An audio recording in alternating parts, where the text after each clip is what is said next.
Hoje o tema do nosso encontro, que é o 5º encontro que a gente faz dentro dessa temática geral da estiagem, é sobre ações especiais do Bolsa Família. Então, a gente costuma fornecer esses apoios técnicos de acordo também com os diferentes desastres e emergências porque a gente vem passando. A gente tem essa dinâmica também ainda em curso com relação ao Rio Grande do Sul, e agora a gente está vivendo também uma situação tão dramática, quanto, mas às vezes mais silenciosa, né, que é a seca e a estiagem, mas que também tem se alertado os órgãos competentes que vai ser uma situação histórica também de seca e estiagem, porque vem passando as regiões Norte, Nordeste e Centro-Oeste. Então, nesse sentido, a gente vem fazendo esses apoios técnicos semanais.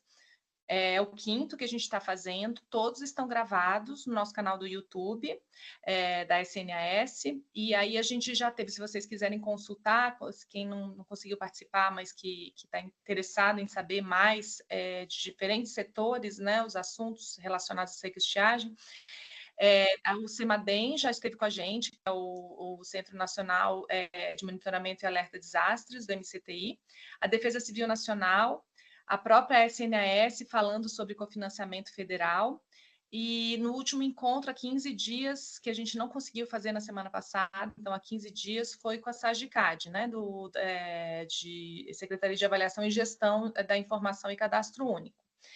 Então, hoje eu queria agradecer muito, né, a gente queria agradecer a Heloísa Egas, que está aqui com a gente, da SENARC. Ela é coordenadora geral de governança e ações estratégicas do Departamento de Benefícios da SENARC, e a gente vai falar um pouco sobre Bolsa Família, num primeiro momento assim, mais expositivo, uma apresentação, e depois a gente fica aberta, né, para as indagações de vocês, as dúvidas. Nós estamos aqui para isso também. E aí, já também encaminhando a formação, o apoio técnico da semana que vem, que essa formação, esse apoio técnico vai seguir no mês agora de agosto e setembro. O próximo tema vai ser sobre saúde mental e atenção psicossocial em desastres e emergências, e aí os impactos da saúde mental decorrentes de situação de seca e estiagem.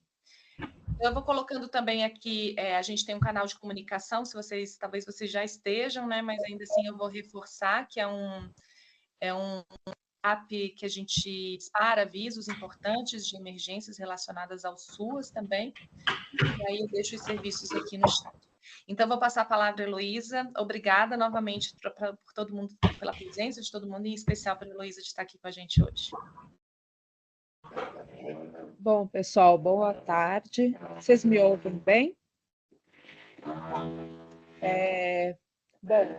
A Camila já me apresentou, né? Sou servidora da MDS, atualmente eu estou na SENARC, que é a secretaria que faz a gestão do Bolsa Família, e já estive na SNS, né, anteriormente, e, enfim, quero também agradecer, né, a SNS pela oportunidade de vir aqui falar um pouquinho das nossas ações no âmbito do programa Bolsa Família, né.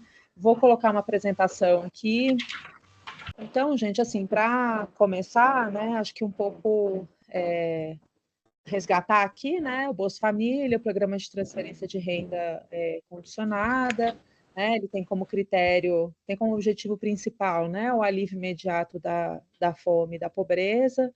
O critério hoje, né, de renda, são famílias com até R$218 por pessoa da família, e está inscrito no cadastro único, né, com a sua situação regularizada, sem nenhuma pendência.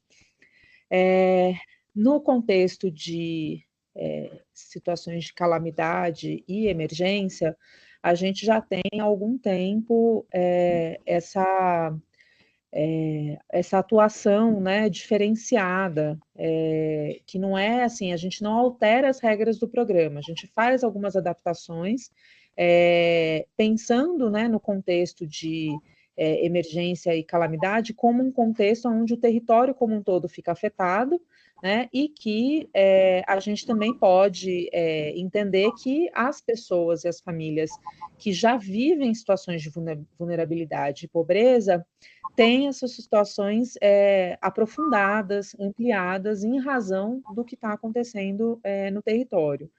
Então, a partir daí, dentro das atribuições do programa, a gente então tenta buscar alguns meios para evitar que algumas das regras do programa acabem contribuindo, ainda que não intencionalmente, para ampliar essa situação de vulnerabilidade, né?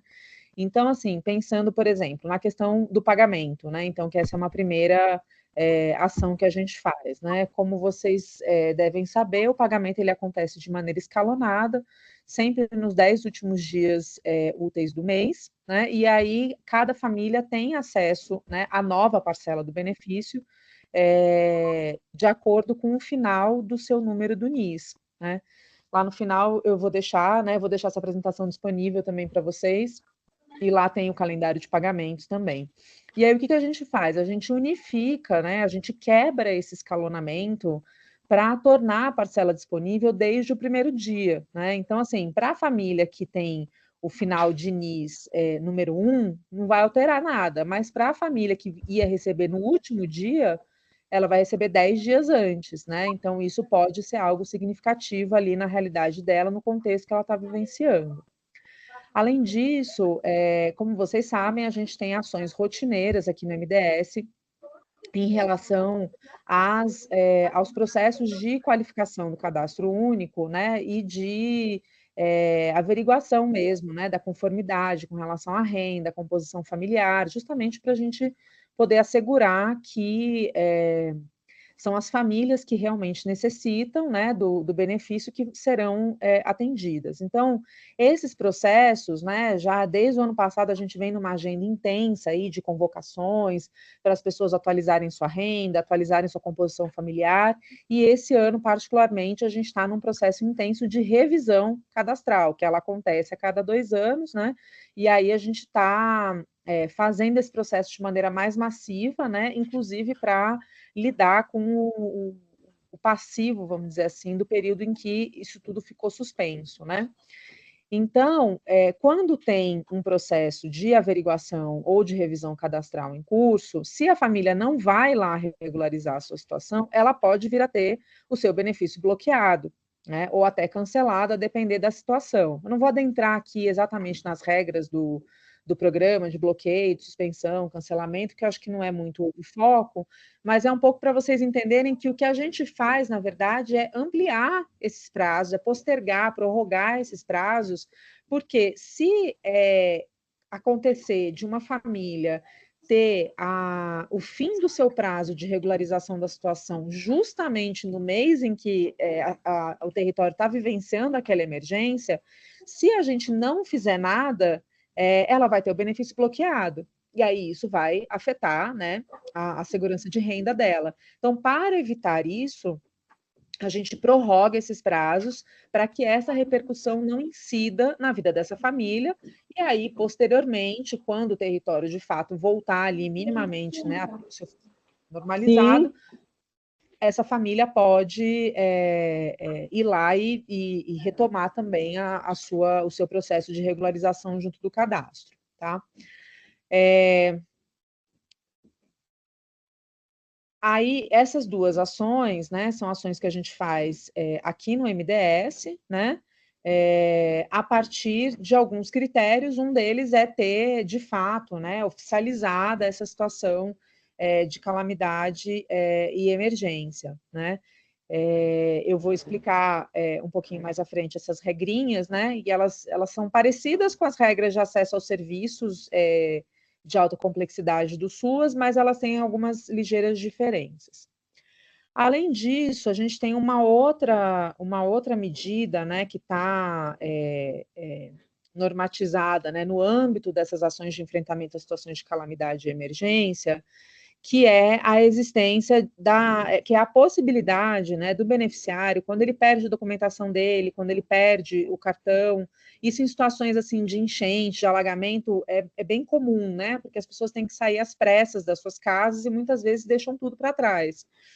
E aí, para que ela não fique sem conseguir receber o seu benefício, a gente tem um modelo, né, que está na nossa portaria, de declaração especial de pagamento, né? Que essa declaração ela é emitida pelo próprio município, ou seja, não precisa do Ministério, né, atuar nesse sentido. O próprio município acessa, né, a portaria, na portaria tem um anexo com modelo de declaração, ele vai, preenche com o nome do beneficiário, e é uma carta que ele vai levar no banco e vai poder sacar esse dinheiro. Qual que é o limite, né, a restrição dessa declaração? É que ela só vale para os beneficiários que têm conta na plataforma social, ou seja, que são aqueles que não estão bancarizados ainda. O que hoje é um percentual muito pequeno, né? Ainda existe e a gente coloca essa facilidade, mas é porque é isso. Na origem do programa não era assim, né? O processo de bancarização massiva, né? Ele veio depois, e aí hoje a maioria dos beneficiários do Bolsa acabam seguindo, na verdade, as regras, né, de movimentação da conta bancária, que são as regras do direito bancário mesmo.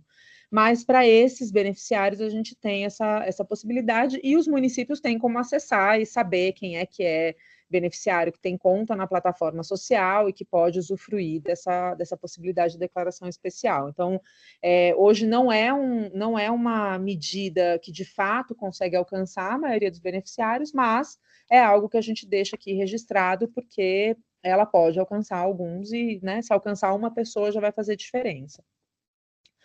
Bom, aí aqui eu vou passar a falar um pouquinho sobre a atuação das coordenações estaduais do Bolsa Família, que são os nossos principais interlocutores, né, no processo de acompanhamento, de monitoramento, não só dessas situações, né, mas de quaisquer outras, né. A gente faz sempre o diálogo com as equipes estaduais, a gente tem um contato muito próximo com eles, né, tanto da comunicação instantânea como por e-mail, fazemos reuniões mensais. Então, eu estou falando isso para vocês porque, assim, a figura do coordenador estadual do Bolsa Família é uma figura muito estratégica para nós e é alguém com quem os municípios podem e devem contar para conseguir acessar o MDS, tá? Nas questões que competem ao Estado, né? Então, deixar isso bem registrado. Eu não sei se tem alguém aqui que é coordenador municipal do Bolsa, mas, né, entendo, né, já deve saber disso, e sendo equipes dos serviços do SUAS, saberem que a figura do coordenador municipal também é uma figura de destaque aí para a gente nessa gestão descentralizada do programa, né? Então, a gente sempre coloca ali para os estados, né, algumas questões que são relevantes, né? Então, deles acompanharem, né, a publicação dos decretos municipais, o reconhecimento estadual, ou a homologação em nível federal, né, que é uma coisa que os municípios já acompanham mais, até porque os serviços do SUAS, né, de alta complexidade, eles demandam a portaria federal, diferente do Bolsa, que vai demandar, que pode, né, a gente pode fazer a aplicação dessas medidas ou com o reconhecimento estadual ou com o reconhecimento federal. E é a gestão estadual que solicita a implementação dessas medidas especiais no âmbito do Bolsa Família. Então, por isso que ele é essa figura tão estratégica, né? Quando a gente começa a ter notícias de que tem algum estado que já está passando por uma situação, estiagem, enchente, né? O que seja, a gente também já tem esse hábito de fazer esse contato proativo com os estados para saber como é que está a situação, né? Inclusive para fomentar que eles também façam esse acompanhamento proativo dos municípios, e a gente consiga agilizar aí a solicitação dessas medidas, tá? A gente sabe também, e aí no final, né, quando for abrir para as questões, também quero ouvir vocês assim um pouco, né, sobre essas dinâmicas do processo de decretação municipal, como é que isso vai subindo, né? Porque eu acho que isso vai variar aí de município para município, de estado para estado, enfim. E aí, depois que eles fazem a solicitação, a gente orienta que eles fiquem em contato com os municípios, né? Justamente para que os municípios sejam informados de que, olha, então, a partir do mês tal, do dia tal, estão implementadas essas medidas especiais, as famílias vão passar a ter o acesso aos benefícios já no primeiro dia do pagamento, né? Vão ser prorrogados os prazos de averiguação, de revisão, ou seja, tudo isso tem que ser comunicado às famílias, porque às vezes elas nem sabem, né? Então, às vezes a família que vai receber no último dia do calendário de pagamento, ela nem está sabendo que ela já pode ir no primeiro, né? Então, assim, isso é importante também esse diálogo, esse fluxo da comunicação é importante acontecer justamente para que as famílias, que são as destinatárias finais, elas fiquem sabendo de forma tempestiva. E a gente sempre sugere, né, e recomenda fortemente que toda essa articulação seja feita junto com os serviços do SUAS, que né, são os espaços, os equipamentos que têm o potencial de alcançar o maior número de pessoas, né? Para além disso, os estados eles também têm que acompanhar com os municípios a situação dos canais de pagamento, ou seja, as agências bancárias, as lotéricas, para verificar, porque às vezes tem situações em que as agências simplesmente não funcionam, né? Por qualquer razão, as pessoas, o território fica ali interditado, sem conseguir, sem estar acessível, e as agências não estão funcionando. Então, esse tipo de coisa os estados reportam para que a gente possa fazer articulação com a Caixa, que é o agente operador do programa, e aí eles possam realmente nos apresentar alternativas, né? Bom, aí como que os estados solicitam, né, para a gente? Tendo o decreto, né, a gente tem o decreto municipal e, em geral, depois do decreto municipal, o governador do estado reconhece a situação, né? Em alguns estados, os governadores são publicados decretos estaduais para cada município, eu já vi acontecer, e em outros estados são publicados decretos únicos para todos os municípios, né? Depois de um período ali que vários municípios decretam situação de calamidade ou emergência, o governo do estado vem e publica um decreto reconhecendo todos de uma vez.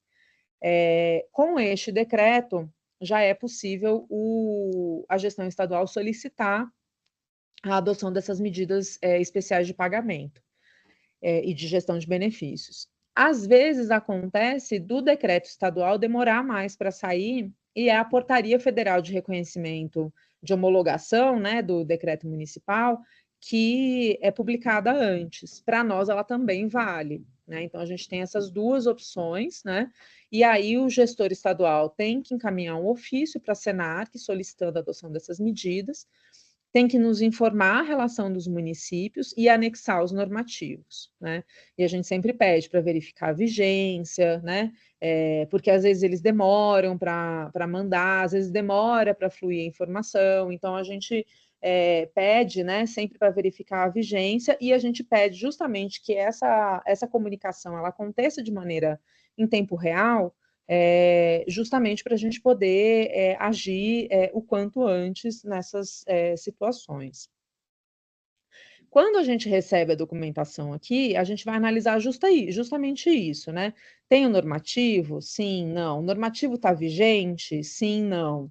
Né? Porque a gente aplica essa medida por uma vigência inicial de 60 dias. Passados esses 60 dias, se a situação no território ainda for de emergência ou calamidade, o Estado pode solicitar a prorrogação para a gente. Ele vai mandar um normativo atualizado e a gente vai fazer a prorrogação.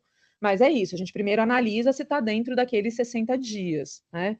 Se tiver tudo certo, a gente inicia as tratativas, tanto com a Caixa Econômica Federal quanto com a Dataprev, para implementação dessas medidas, porque a Caixa vai atuar mais na parte dos pagamentos, então a parte de quebrar o escalonamento, de disponibilizar, né? Tem toda uma operação, né, gente? Assim, a gente pensar que o recurso precisa estar disponível, você precisa ter dinheiro mesmo nas agências, né? Então tem todo um planejamento de verificar como é que vai ser o atendimento dessas famílias, né? Então, todos os meses a gente tem ali uma relação de municípios, né? Vai variando, são sempre mais, né? 4, 5 estados ali por vez, né? Que a gente atende. E aí a Caixa vai adotando essas medidas que são medidas de logística mesmo, né? Para garantir que, de fato, aquelas famílias possam acessar o pagamento no dia que a gente está dizendo que vai estar disponível.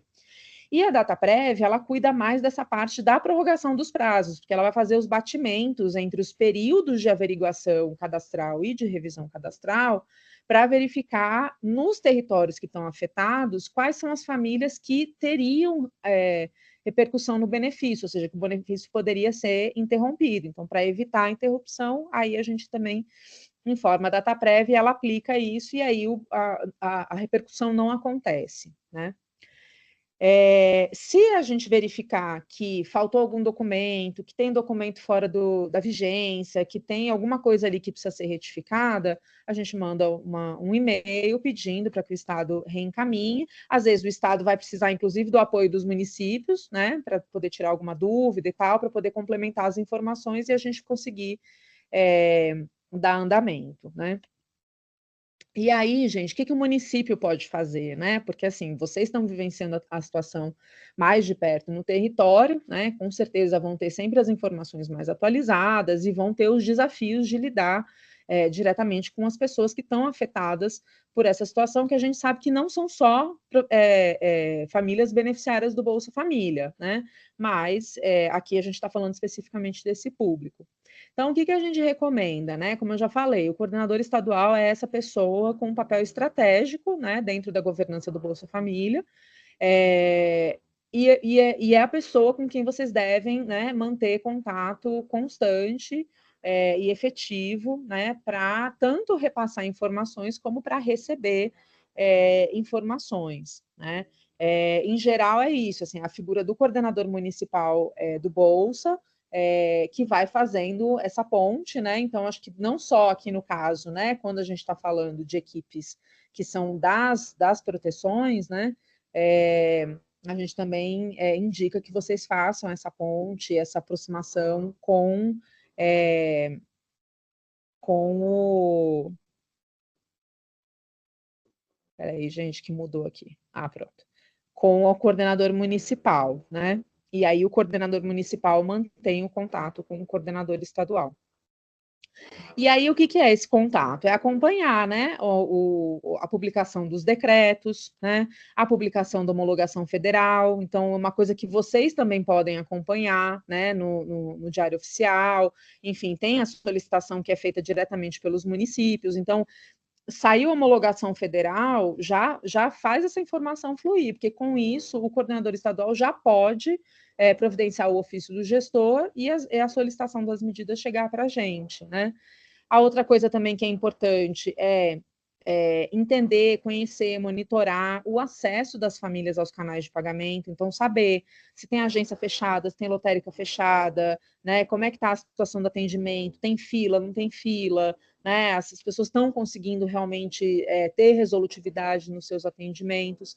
Não estão tendo, então é isso, é comunicar ao coordenador municipal do Bolsa, ou se for coordenador municipal do Bolsa, comunicar ao coordenador estadual, porque o coordenador estadual vai fazer contato com a gente para tentar, a gente vai acionar a Caixa, né, como eu já falei antes, para conseguir verificar o que está acontecendo, porque é a obrigação da Caixa assegurar a existência de canais de pagamento nos municípios, inclusive e especialmente nessas situações, né? A gente também sugere. Diga, Camila. Porque foi para o slide 1, eu não sei se estava no 8, né? E agora ele entrou para o slide 1, não sei. Ué? Se aqui agora está certo, agora está no 7, mais um. Tá, não foi para o 8. Pronto, agora sim. Tá. Obrigada. Bom, então, a outra coisa, então, é vocês realizarem atividades, né? E por isso que esses apoios técnicos são tão importantes para a gente, porque é o momento que a gente tem de socializar com vocês todos esses procedimentos, porque tudo isso se transforma em informações para a família, né?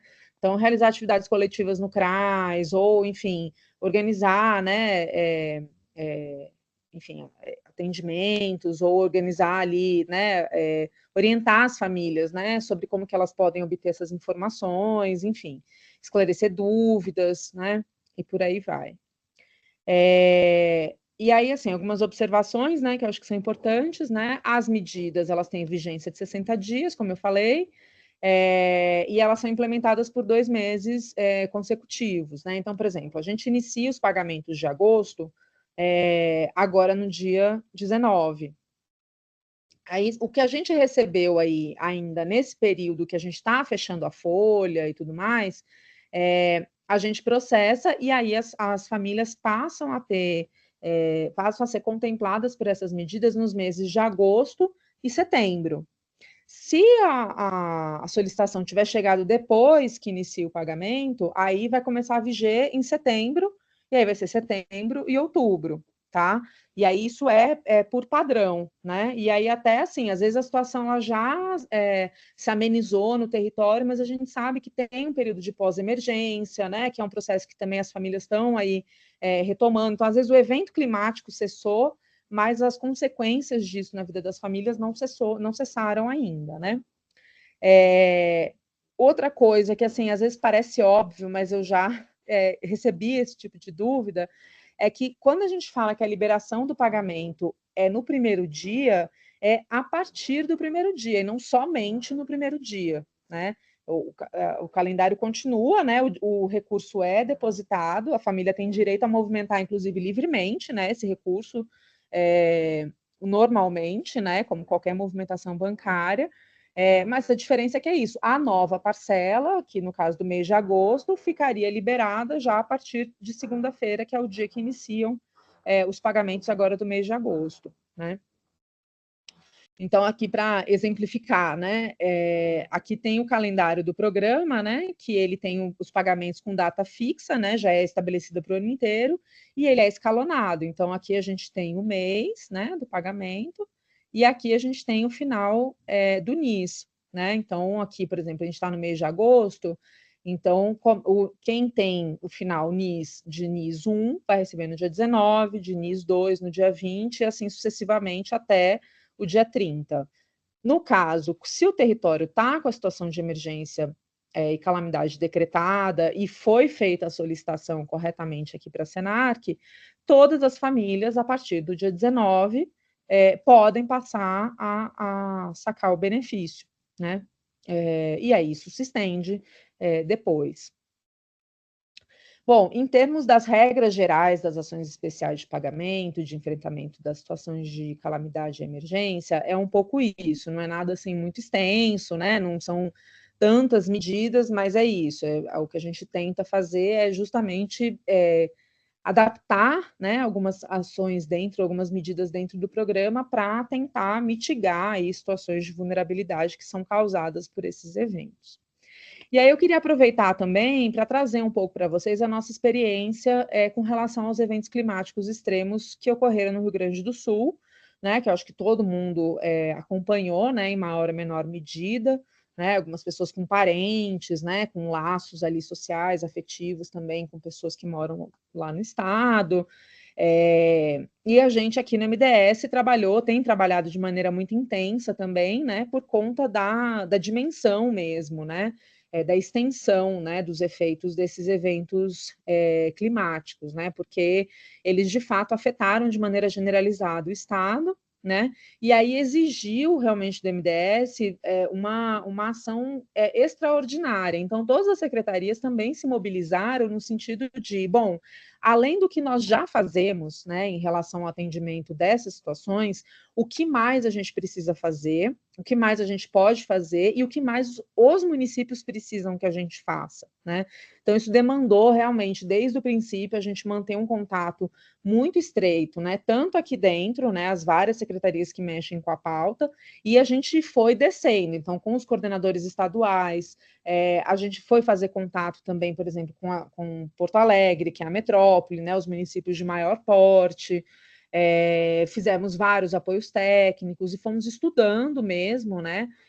A situação, inclusive, do ponto de vista estrutural, né? Pensando em como é que ia se dar o acesso das famílias ao benefício e como é que a gente ia evitar também as situações que poderiam acarretar a interrupção do pagamento.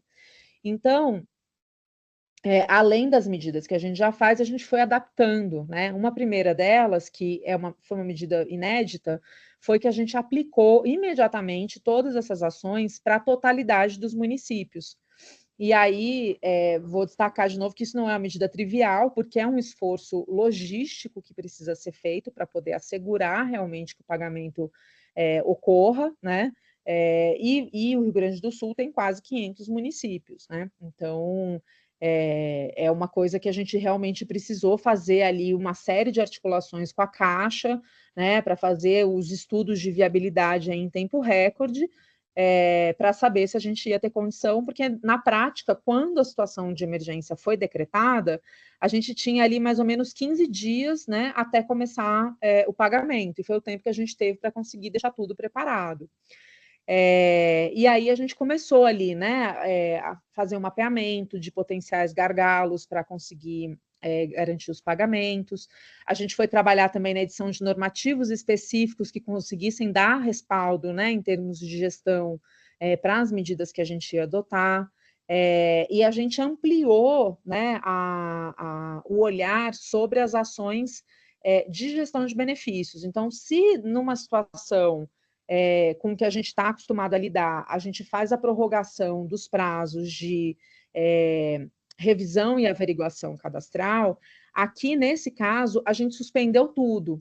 Então, inclusive, famílias que teriam já o benefício bloqueado naquele mês, a gente reverteu esses bloqueios e esses cancelamentos, né? E daí a importância disso tudo estar normatizado e tal, para justamente já desde o princípio aquela família ter a certeza de que, dentre todos os problemas que ela estava enfrentando, esse não ia ser mais um deles, né? Então, a gente foi fazendo ali diversas medidas para conseguir identificar essas famílias dentro desses processos de averiguação e revisão, para assegurar que nenhuma delas ficasse sem receber o recurso.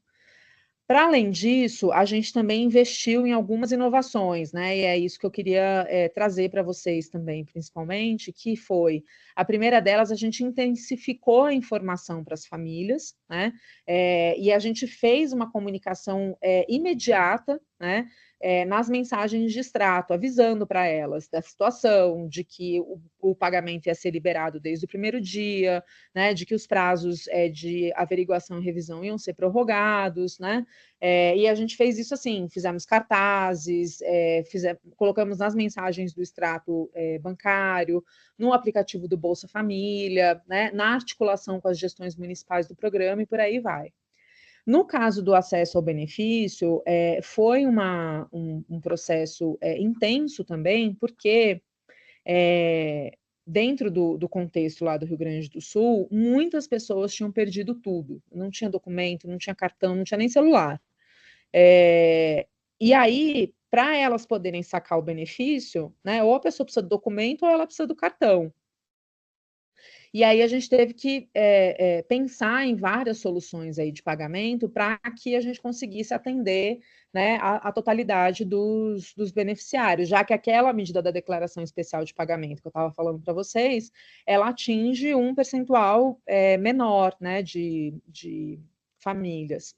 Então, algumas coisas que a gente adotou, né, foi em conjunto com a Caixa, né, uma delas foi a emissão, foram soluções bancárias, gente, que já existem, né, e que elas só não estão massificadas para esse público, né, e que essa foi a oportunidade também da gente, né, trazer isso como uma possibilidade real. Então, uma delas é a emissão do cartão pré-impresso, que é um cartão que é emitido de maneira imediata, ele não vem com o nome da pessoa, mas ele já é vinculado no sistema, né, à conta daquela pessoa. Então, ela sai da agência com um cartão que ela vai poder movimentar normalmente, né? A gente também organizou, a Caixa também organizou nos territórios mutirões para cadastramento da biometria, né? Fizemos um mapeamento para descobrir qual o percentual de beneficiários que já tinha biometria cadastrada e verificar, né, em quais municípios esse atendimento era mais necessário, né? Para conseguir também massificar o acesso à biometria pelas famílias, porque daí elas não precisariam do cartão, né, para poder fazer o saque do benefício. E também trabalhamos muito na questão do mapeamento prévio da situação dos canais de pagamento, né, para justamente conseguir direcionar agências caminhão nesses locais mais afetados, né? Então, foi uma operação em que depois a gente, né, no primeiro dia do pagamento, a gente realmente verificou que não tinha tido ocorrência de fila, problema para sacar o benefício, né? Então, de fato, a gente percebeu que foi alguma coisa que funcionou, né, adequadamente, e a gente percebeu isso como uma inovação, né, possível, né, dentro desses contextos. E aí, para terminar, né, como lições aprendidas aí, desafios, né, inclusive muito provocados por conta dessas inovações que a gente teve que implementar, é refletir, né, de maneira mais geral, que esses eventos climáticos extremos, eles estão se tornando cada vez mais comuns, né, infelizmente, e eles não estão mais vinculados a uma época, né, no verão chove muito, não sei quando fica seco, as coisas às vezes elas acontecem meio fora da curva ali que a gente está acostumado, assim, né, que aconteça, né. Também a gente percebeu, né, principalmente no caso do Rio Grande do Sul, que essa situação, esses eventos, né, eles aprofundam as situações de vulnerabilidade das famílias que já estão nessa situação, mas outras famílias que não tinham sido atingidas passaram a estar nessa condição de vulnerabilidade, né? Inclusive, a gente verificou um aumento do número de cadastros, né, no âmbito do cadastro único lá no Rio Grande do Sul. Então, teve uma curva ascendente, que eram pessoas que não estavam na situação de vulnerabilidade social, mas que passaram a estar por conta da magnitude desses eventos, né? Então, isso também nos chama a atenção e nos traz um alerta aí, né, sobre esse efeito social e econômico. Também um assunto que não é novo, né, a SNS já discute isso há muito tempo, é o período pós-emergência, né, que eu estava falando no começo, que às vezes o evento climático já amenizou, já arrefeceu, mas a situação no território ainda não está normalizada, né? Então, e muitas vezes, assim, a gente sempre fala, né, que é o que sai na mídia enquanto o evento está lá intenso, e depois que, assim, depois aquilo silencia, a gente acha, né, de longe, quem não está vivenciando de perto a situação, pode ficar com uma impressão errada de que pronto, está resolvido, mas não está, né? Também, né, a gente conseguir fazer uma articulação que ela seja mais preventiva do que reativa, né? Então, a gente conseguir se preparar melhor para isso, né? Inclusive qualificar essas medidas, entendendo que cada política pública tem as suas limitações e tem um papel, né, nesse contexto. Então, por mais que a gente tente aqui qualificar, aprimorar, viabilizar da melhor forma possível o acesso aos beneficiários do programa aos pagamentos, não vai ser o Bolsa Família que vai resolver, né, a situação da totalidade das pessoas que foram afetadas, né, por essas situações, né. E a outra coisa também que eu acho que vale a pena e acho que é bem oportuno, né, já que esse apoio técnico tem aí como intenção falar dos municípios que estão numa situação de estiagem, é pensar as especificidades das situações vivenciadas no território, né? Então, por exemplo, o problema, a questão principal do território, no caso de uma enchente, possivelmente pode ser diferente do que a situação principal do território numa situação de estiagem, né? Então, acho que são questões também para a gente entender, né, para cada evento climático extremo, qual é a situação, quais são as demandas reais, para assim a gente conseguir adaptar, adequar, né, as ações, as medidas, né, as soluções que a gente vai conseguir apresentar para os territórios que estão atingidos por essas situações, né? Então, gente, assim, acho que o que eu queria trazer um pouco para vocês era isso, né? Queria deixar aí o espaço aberto, né, para esclarecer dúvidas, receber sugestões, comentários, interagir também com algum dos pontos que eu trouxe aqui e agradecer a escuta de vocês. Muito obrigada, Heloísa. Muito bom. E assim, eu deixo aqui aberto o espaço, né, para vocês direcionarem as dúvidas à Heloísa, ou comentários, ou se vocês quiserem também expor um pouco a situação, a realidade dos municípios de vocês, é muito bom também para a gente escutar, né, a ponta, os desafios. Se tem alguma questão dessas trazidas pela Heloísa, assim, que eu acho que tocou na prática de vocês, que vocês podem nos informar também, é um espaço muito, muito profícuo para a gente, para escutar vocês, né? Então, eu deixo aqui aberto, vocês podem levantar a mão, podem colocar também dúvida no chat, se quiser fazer um depoimento também sobre situações recentes passadas. Gabriel, Daniel abriu aqui. Daniel, quer falar, Daniel? Não? É só compartilhar sua imagem. Tá. Minhas. Bom, eu vou então. Eu queria perguntar, então, Heloísa, se no caso agora específico da seca estiagem, que está a região norte, principalmente, vem passando, se vocês já estão observando alguma necessidade de adoção dessas medidas especiais que você falou, se nesse caso em específico isso já está sendo posto em prática. Então, a gente não recebeu nenhuma solicitação por enquanto, né? A gente costuma entrar em contato, né, com as coordenações e eles também apresentam as demandas para a gente. Eu queria aproveitar que a gente está aqui entre os municípios, né, que se os municípios já têm situações de calamidade ou emergência decretadas pelo prefeito nas suas localidades, que já acionem, né, tanto o coordenador municipal do Bolsa, quanto para que esse acione a equipe estadual, para já se começar a monitorar, né? E em vocês tendo também a publicação da portaria de homologação pelo Ministério do Desenvolvimento Regional, vocês já podem, né, também fazer esse acionamento para que a informação chegue para nós, né? Então, assim, que a gente não consegue mapear a existência dos decretos municipais, né? A gente consegue mapear e nem dos estaduais, né? Dos federais a gente ainda consegue ter mais acesso, né? Porque está no Diário Oficial da União, então a gente tem pessoas da equipe que aí invariavelmente vão olhando, mas o que a gente conta principalmente é com a comunicação dos estados, né? Que eles tenham essa proatividade de nos procurar e os municípios de acionar os estados também.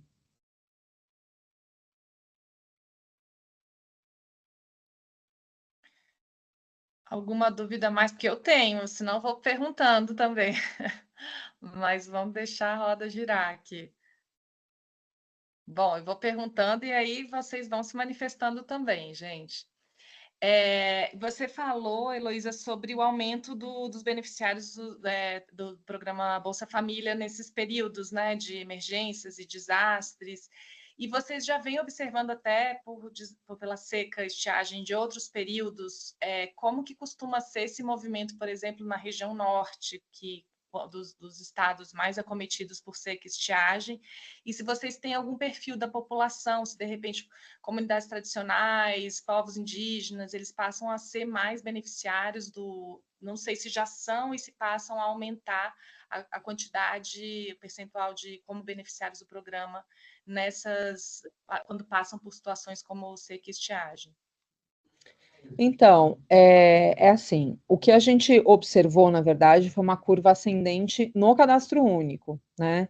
E aí, assim, a gente não começa a incluir mais famílias porque o município está numa situação de calamidade e emergência, né? Então, como eu falei, a gente não altera as regras do programa, né? Até porque não é essa a resposta principal, é um conjunto de ações, né?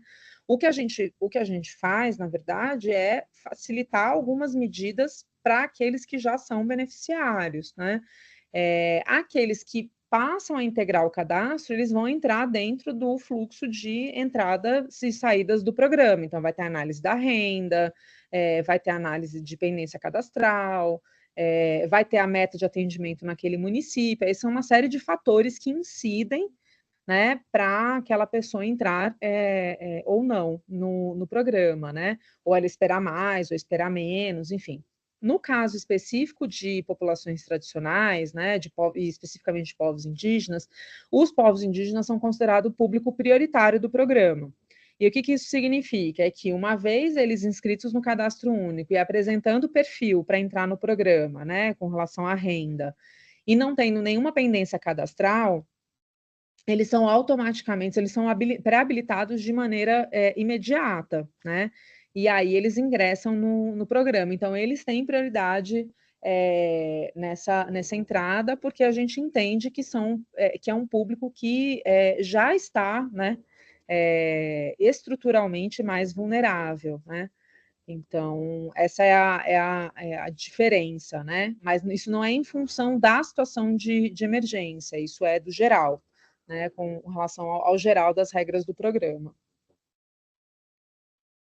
Aí, Heloísa, continuando nessa linha, pensando as medidas especiais para esses públicos, eu imagino que são medidas especiais dentro de medidas especiais que são tomadas, dada a especificidade, às vezes, de acesso, vocês tiveram que modificar alguma coisa, ou em termos de medidas especiais mesmo, para conseguir atender esse público. Eu imagino que toda a logística, o trato com as agências bancárias seja bem mais complicado, né? Nesse caso, com essas populações. Vocês têm algumas medidas especiais que são ainda mais especiais, voltadas a esse público, ou o que tem sido feito já está contemplando essas especificidades? Está fechado o microfone. A gente fez alguns aprimoramentos, né, em algumas ações com relação ao acesso, né, aos pagamentos, pensando nessas questões relacionadas ao acesso, né, à mobilidade, e muito motivadas por essa reflexão com relação às populações em locais de difícil acesso, né, que moram longe do centro, né, e aí, sobretudo, aí vamos pensar também nas populações indígenas. Então, teve um processo aí de ampliação do prazo de validade da parcela, né, que a parcela antes ela valia, ela poderia ficar na conta sem nenhum tipo de movimentação por 120 dias, e agora ela pode ficar na conta sem nenhum tipo de movimentação aí por 180 dias, né? Então, essa é uma questão que a gente implementou pensando nessa questão do acesso. Mas, de novo, dentro da situação de emergência, o que a gente avança em relação às regras do programa são essas duas questões, né? Que é com relação aos prazos de averiguação e revisão, e a questão do pagamento unificado todo no primeiro dia do pagamento, né? Do calendário. E as demais medidas, a gente procura, na verdade, pensar em ações de governança dentro do programa que possam beneficiar de forma massiva, né? E não a gente ficar atendendo de maneira pontual só aquela situação, né? Justamente porque, por ser um programa de grande escala, se a gente for individualizar demais as situações, a gente vai com certeza afetar a qualidade dos procedimentos, né? Então, a gente tenta fazer, né, as soluções elas abarcarem realmente a regra geral do programa, né? Exceto quando não é possível, né, uma solução ser uma regra geral, tipo, pagar todo mundo do país todo em um dia só. Isso não é viável. Então, tem uma razão para isso ser feito de maneira escalonada, que é justamente o volume, né? De pessoas que vão procurar agência, né? A questão de ter numerário mesmo, dinheiro em papel nas agências para sacar, a questão dos prazos de averiguação cadastral, que eles precisam ser cumpridos, porque senão você embaralha todo o processo de focalização do programa. Então, são medidas que a gente não tem como adotar como uma regra. Então, a gente adota como uma medida especial numa situação que é considerada especial e que está vinculada com dificuldades que aquele território apresenta, né? Outras medidas, por exemplo, essa questão da ampliação do prazo de validade das parcelas, a gente fez muito motivado por essa reflexão de que tem municípios que os beneficiários vão ter dificuldade de acesso, né, aos recursos, mas não é uma medida que tem prejuízo se a gente implementar ela como uma regra geral, entendeu? Então, a gente tenta achar soluções que possam figurar como regra geral, justamente para facilitar realmente a vida dos beneficiários. Eu acho que eu estou com a Luciana aqui na reunião, não sei se ela quer complementar alguma coisa com relação ao que eu falei. Lu, se quiser, fica à vontade.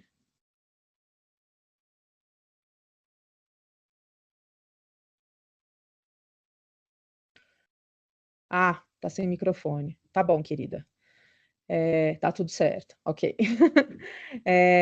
Então é isso. Joia. O Alex quer fazer uma pergunta também ou intervenção? Boa tarde a todos. Aqui é o Alex do Carmo, de Vale do Paraíso, técnico da vigilância, né, recentemente contratado. E eu quero aqui agradecer ao Estado, né, por ter enviado o link para a gente estar podendo adquirindo conhecimento, né, junto com vocês. E eu, além de técnico da vigilância, né, eu tenho formação em serviço social, tenho formação em sociologia também, e, além disso, sou trabalhador rural, moro no sítio, e a gente tem passado dificuldades com a seca aqui em Rondônia, né? Inclusive, eu sou tirador de leite também, e eu vejo muitos vizinhos perdendo criações na seca, né, agora, que é uma fonte de renda, né, dessas populações, e isso impactua a renda dessas pessoas. Quando eles começam a perder ali uma vaca que eles demorou 4, 5 anos para estar fazendo aquela criação, que traz o sustento, né, eles acabam perdendo nessa seca, e muitas pessoas estão tendo dificuldade nisso. Eu vejo aqui no meu município, né, o ano passado mesmo, várias pessoas tiveram que furar poços artesianos, né, muitos deles não tinham condições para estar furando, pegaram o dinheiro emprestado. Eu vi vizinhos meus, né, que a água do poço seca, como é que você bebe água, como é que você lava a roupa, né? Aí, assim, eu sou novo na vigilância, né, e eu estou aqui para aprender com vocês, né, eu sou um mero estudante também, eu quero aprender com vocês o que a gente poderia fazer para melhorar a vida dessas pessoas aqui, né, igual aqui no meu município.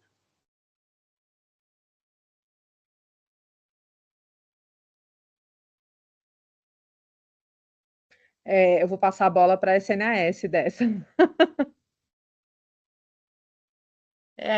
São relatos assim que a gente vai incorporando mesmo. O Alex, qual que é seu estado? Rondônia. Ai, Rondônia. E aí vocês já estão vivendo esse impacto, como que tem sido, no geral, no estado, nos municípios que você tem mais próximo, assim, você já tem vivenciado, é isso que você está falando do poço artesiano, já é algo presente na realidade de vocês, Sim, nesse sim. período. Inclusive, eu tenho amigos, né, que trabalham com furação de poços, né?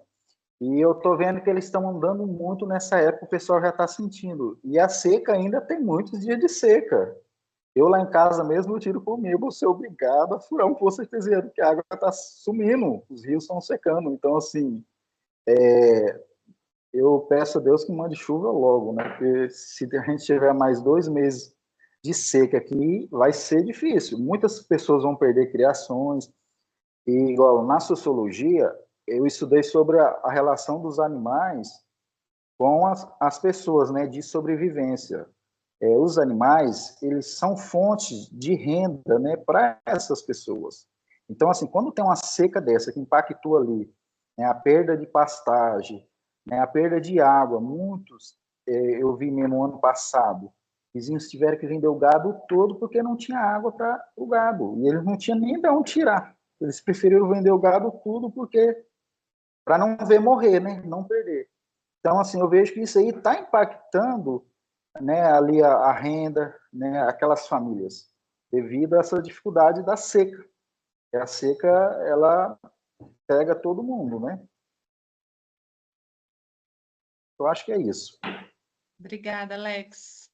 A Cíntia, que é a nossa coordenadora do Serviço de Proteção de Emergências, o SUAS, da PSE, e está aqui também para complementar, e aí tem mais inscrições aqui também, então vou passar a palavra.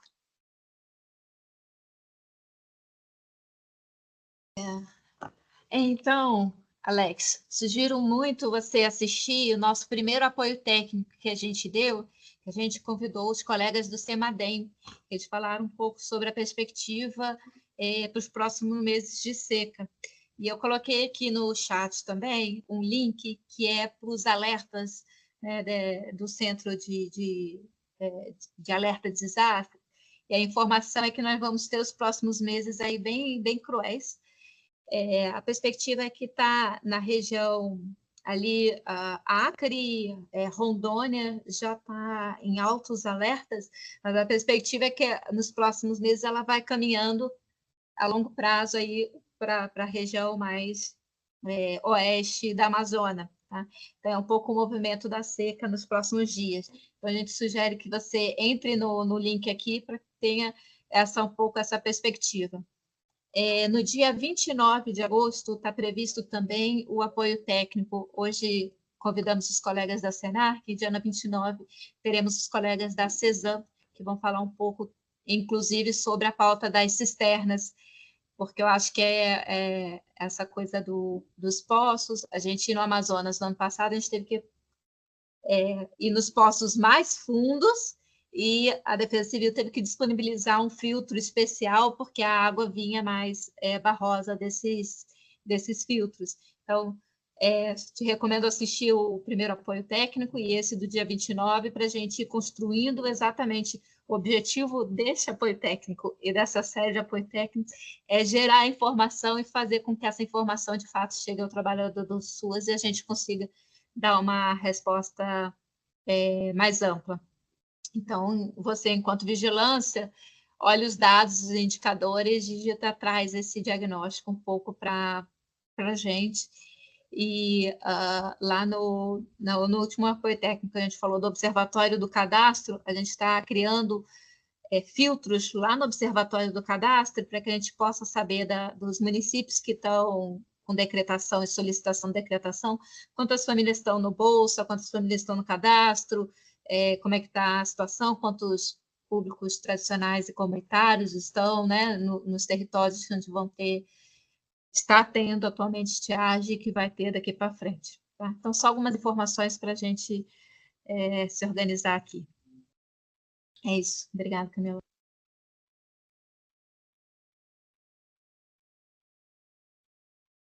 Obrigada, Cíntia. Vamos ver se tem mais alguma contribuição, relato. Obrigada, Alex, por trazer também a tua realidade de Rondônia. É muito bom para a gente poder escutar vocês aí também, ter essa troca. E aí, se vocês quiserem também falar mais alguma coisinha.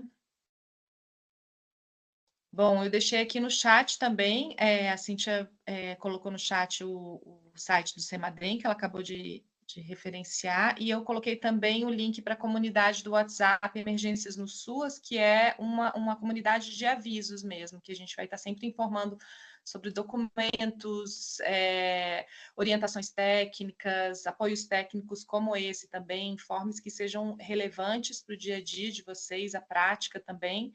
Então, vocês podem se inscrever. E aí eu vou só reforçar, então, que esse apoio técnico está gravado no YouTube, no canal do YouTube da SNAS, do MDS, junto com os outros 4 apoios técnicos de seca e estiagem, além de outros materiais também que a gente, e vídeos e apoios que a gente fornece, mas no âmbito do apoio técnico de seca e estiagem, esse é o 5º. Então, a gente convida vocês também para participarem, divulgarem também, porque tem informações muito importantes ali. Então, hoje a gente contou com a Senarc, na semana passada foi com o SAGICAD, a gente também já teve participação da Defesa Civil Nacional, do Semadem, e do próprio SNAS sobre cofinanciamento federal, e na próxima semana, porque esse apoio técnico é semanal, toda quinta-feira, às 2h30, a gente vai seguir com essas lives, pelo menos até o próximo mês também, e na próxima semana a gente vai ter um apoio sobre saúde mental e atenção psicossocial em desastres e emergências, os impactos à saúde mental de situações como as de seca e estiagem. Então, a gente convida vocês também fortemente para estarem presentes, também, se não puder, divulgar e também acessarem o link também no YouTube. E estamos aqui para escutá-los, para dialogar, e a gente vai também crescendo nossos instrumentos a partir desse diálogo com a prática, com quem está no terreno no dia a dia. Vou passar a palavra para a Cíntia e agradecer mais uma vez a Heloísa pela apresentação hoje da Senarc. Muito obrigada. Só porque são 2 grupos, e aí eu só queria esclarecer. O primeiro link que a Camila colocou É um grupo nacional, Brasil, todas as emergências, então a gente fala sobre orientações técnicas, fala sobre todos os documentos. No site do MDS a gente tem uma página também com todas essas orientações e documentações. E o segundo link, aí sim, é um grupo que vocês podem dialogar conosco, que é um grupo específico de apoio técnico específico para a operação estiagem, tá? Então, só diferenciando, tem esse anúncio que é a comunidade geral, que é só para repassar mesmo informações, e temos esse outro grupo que é de diálogo para a gente tentar construir respostas conjuntas, tá? Obrigada, Camila. E que bom que todos estamos aqui. Heloísa, então, se você quiser fechar dando o seu tchau, o seu arremate, vou passar, então, a palavra para você. Então, só queria agradecer, né, a oportunidade de poder falar aqui sobre essas ações. A gente fica aí à disposição, né, nos canais aí do Ministério. Caso alguém tenha, né, alguma dúvida sobre como solicitar, a gente sugere, né, que vocês realmente se articulem também aí com os coordenadores municipais do Bolsa, estabeleçam essas pontes para que a atuação seja articulada, porque essa é a forma mais efetiva, né, da gente conseguir prestar, né, um atendimento efetivo para as famílias quando a gente está nessas situações mais extremas. Obrigada. Obrigada, então, gente, me perguntaram aqui o canal, né, do YouTube para gravação, onde estão esses apoios técnicos e outros materiais, e tá aqui, é o canal da SNAS do YouTube. Então, muito obrigada, gente, a gente aguarda vocês, então, na próxima semana. Até já!